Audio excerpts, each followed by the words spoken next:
शंकर तेरी जटा में, शंकर तेरी जटा में बहती है गंगाधारा। शंकर तेरी जटा में बहती है गंगाधारा। शंकर तेरी जटा में, शंकर तेरी जटा में बहती है गंगाधारा। भोले तेरी जटा में बहती है गंगाधारा।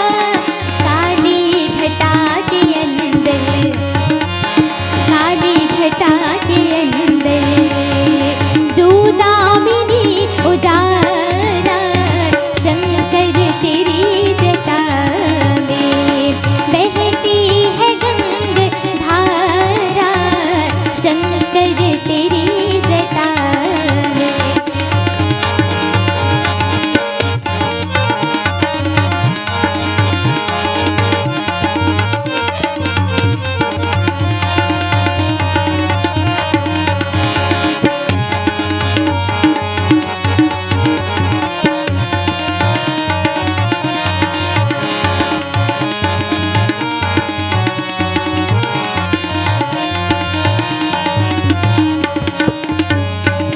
मुंड माल राजे ससे भाल पे बिराजे।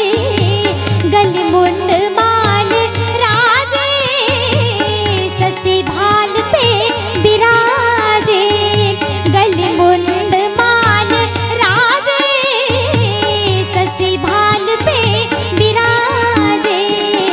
डमरू निनाद बाजे, डमरू निनाद बाजे।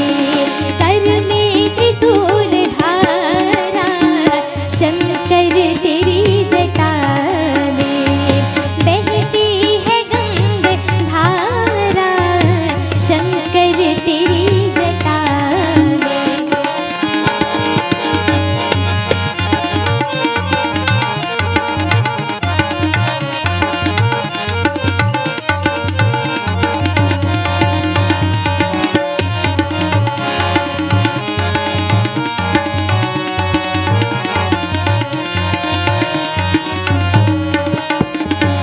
सबकी ओर अभिलाषा हो, रामा हो सिया रामा। कहि मनाई महेश हो रामा, रामा हो सिया रामा। आप अछत जुबराज पद हो, रामा हो सिया रामा। राम ही देव नरेश हो रामा, रामा हो सिया रामा। शिव नाम जो उचारे सब पाप दोष तारे। शिव नाम जो उचारे सब पाप दोष तारे। ब्रह्मानंद ना विसारे, ब्रह्मानंद ना विसारे। भव सिंधु पार तारा। शंकर तेरी जटा में बहती है गंगाधारा। शंकर तेरी जटा में, भोले तेरी जटा में बहती है गंगाधारा। शंकर तेरी जटा में बहती है गंगाधारा।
शंकर भगवान की जय।